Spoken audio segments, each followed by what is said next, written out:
ஆண்டவராகிய இயேசு கிறிஸ்துவின் நாமத்தில் காலை வாழ்த்துக்கள். இன்றைய மன்னா, சுவிசேஷத்தின் சத்தியம் உங்களிடத்திலே நிலைத்திருக்கும்படி நாங்கள் ஒரு நாழிகையாலும் அவர்களுக்கு கீழ்ப்படிந்து இணங்கவில்லை.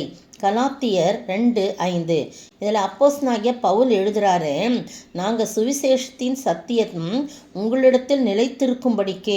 அந்த ஜனங்களுக்கு சொல்கிறாங்க, புறஜாதி ஜனங்களுக்கு, விருத்த சேதனம் இல்லாதவர்களுக்கு அவங்க சொல்கிறாங்க, நாங்கள் அந்த சுவிசேஷ சத்தியம் அதில் நீங்கள் நிலைத்திருக்கும்படி, உங்களில் நான் சொல்கிற சுவிசேஷம் நிலைத்திருக்கும்படி நாங்கள் ஒரு நாழிகையாலும் அவர்களுக்கு கீழ்ப்பணிந்து இணங்கவில்லை.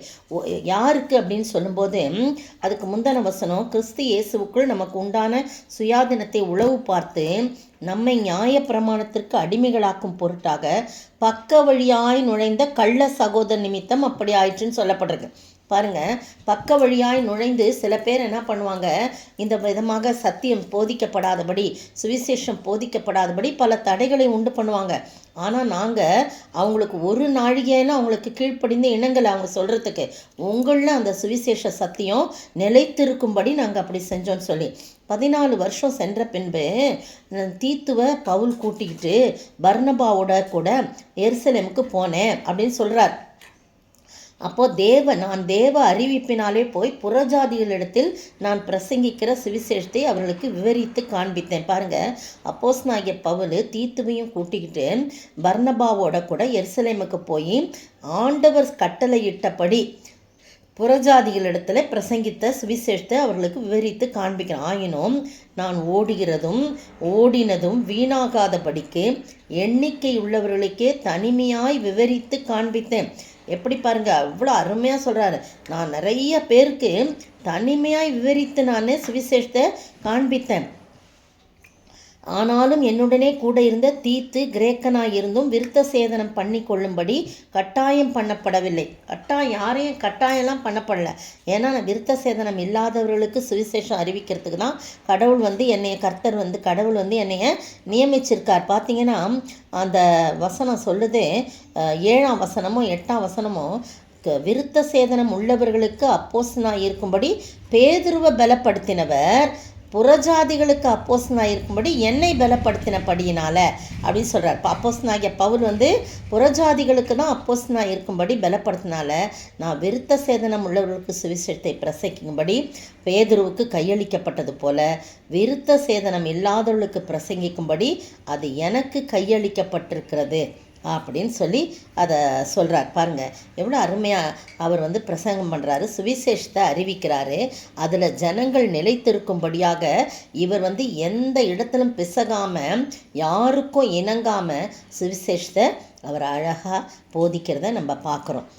நீங்கள் பார்த்தீங்கன்னா 9ஆம் வசனத்தில், எனக்கு அளிக்கப்பட்ட கிருபையை அறிந்தபோது தூண்களாக எண்ணப்பட்ட யாக்கோபும் கேபாவும் யோவானும் தாங்கள் விருத்த சேதனம் உள்ளவர்களுக்கும் நாங்கள் புறஜாதிகளுக்கும் பிரசங்கிக்கும்படி அந்நியோன்ய ஐக்கியத்திற்கு அடையாளமாக எனக்கும் பர்னபாவுக்கும் வலது கை கொடுத்து தரித்திரரை நினைத்து கொள்ளும்படிக்கு மாத்திரம் சொன்னார்கள். அதெல்லாம் அவங்களுக்குள்ளே பேசி, நீங்கள் விருத்த சேதனம் இல்லாதவர்களுக்கு பிரசங்க, நான் விருத்த சேதனம் இல்லாதவர்களுக்கு நான் பிரசங்கிக்கிறேன், நீங்கள் விருத்த சேதனம் உள்ளவர்களுக்கு பிரசங்கிங்க அப்படின்னு சொல்லிட்டு அவங்களே என்ன பண்ணிக்கிறாங்க, பிரித்து அந்த சுவிசேஷ சத்தியம் ஜனங்களுக்குள் நிலைத்திருக்கிறதுக்கு ரொம்ப ஜாக்கிரதையாக இவங்க என்ன பண்ணுறாங்க, எந்த இடத்திலும் பிசகாதபடி, யாருக்கும் கீழ்ப்படியாதபடி ஆண்டவருக்கு கீழ்ப்படிந்து அந்த சுவிசேஷத்தை சொல்கிறாங்க. அப்போ தான் அது நிலைத்திருக்கும், நமக்குள்ளும் நிலைத்திருக்கும், கேட்குறவங்களுக்கும் நிலைத்திருக்கும். அப்படிப்பட்ட நிலையான சுவிசேஷம் அறிவிக்க நாம் அழைக்கப்பட்டிருக்கிறோம். எந்த விதத்திலும் தடுமாறக்கூடாது, பின்னோக்கி பார்க்கக்கூடாது. சமாரிய பெண் முதல் சுவிசேஷியான மேசியா பாருங்கள் என்று சொல்லி ஆண்டவரை மேசியா என்று அறிந்து கொண்ட பிறகு அவர் எனக்கு ஜீவ தண்ணீர் கொடுத்து விட்டார், எனக்கு இனி தாகம் உண்டாகாதுன்னு சொல்லிட்டு அப்படியே அந்த குடத்தை அங்கேயே கிணற்றருகே வைத்து விட்டு ஊருக்குள் ஓடிப்போய் நான் என்னுடைய வாழ்க்கையெல்லாம் ஒருத்தர் சித்தரித்து காண்பித்தார், அவர் மேசியா பாருங்கள் என்று சொன்னவனே ஊர் ஜனமே முதல் சுவிசேஷகியாக கிறிஸ்துவை பிரசங்கிக்கிறவளாய் அவள் காணப்பட்டாள். கிறிஸ்துவை மேசியாவாக அவள் எடுத்துரைத்து அவள் காட்டுகின்றாள். அதே போல உயிர்த்தெழுந்த கிறிஸ்துவை பிரசங்கிக்கிற சுவிசேஷகியாக யார் இருந்தானா? மகதலேனா மரியாள். ஆண்டவர் உயிர்த்தெழுந்த பிறகு முதல் அவளுக்கு தரிசனமான ஓடி போகிறாள். அந்த செய்தியை எல்லாருக்கும் சொல்லுகிறாள். 2 பெண்கள் வேதத்தில் சுவிசேஷகியாக. முதல்ல ஆண்டவர் உயிரோடு இருக்கும் காலங்களிலேயே சுவிசேஷத்தை அறிவித்தவள் சமாரிய பெண். ஆண்டவர் மரித்து உயிரோடு எழுந்த பிறகு அந்த செய்தியை சுவிசேஷமாக அறிவித்தவள் மகதலேனா மரியாள். அப்போது இன்றைக்கு வரைக்கும் அந்த வார்த்தைகள் என்ன பண்ணுறதுக்கு நிலைத்து இருக்கிறது, நமக்குள்ளாக அது நிலைத்திருக்கிறது. எனவே சுவிசேஷம் சொல்லும்போது நாம் பின்னிட்டு பார்க்காதபடி ஆண்டவருடைய வார்த்தைகளை தைரியமாய் பிரசங்கிக்க ஆண்டவர் தாமே கிருபை செய்வாராக. ஆமேன். கிறிஸ்தேசுவின் ஊழியம் செய்ய தவிர்ப்போம் வெட்கம் யாவையும் இன்று. நம்மை நாமே வெறுத்து சிலுவையை எடுத்து முழு மனதுடன் முன் செல்ல வேண்டும். வல்ல தேவன் நம்மோடிருப்பதாலே காலமோ கொஞ்சம் தான் மீதி, தேவையோ ஏராளம் உண்டு. பின்னோக்கி பாராமல் இடை நின்று விடாமல் முன்னோக்கியே சென்றிட வேண்டும். இயேசுராஜன் நம்மோடிருப்பதாலே. ஆண்டவரே, துதிக்கிற ராஜா, வாழ்த்துகிற வணங்கிறப்பா. தகப்பனே, உடைய சுவிசேஷத்தை சத்தியத்தை அந்த சத்தியத்தை நாங்கள் மற்றவர்களுக்குள்ளே நிலைத்திருக்கும்படியாக செய்தியை சொல்ல நீங்கள் உதவி செய்யுங்க. அது மற்றவர்கள் மனதிலே பதியட்டும்.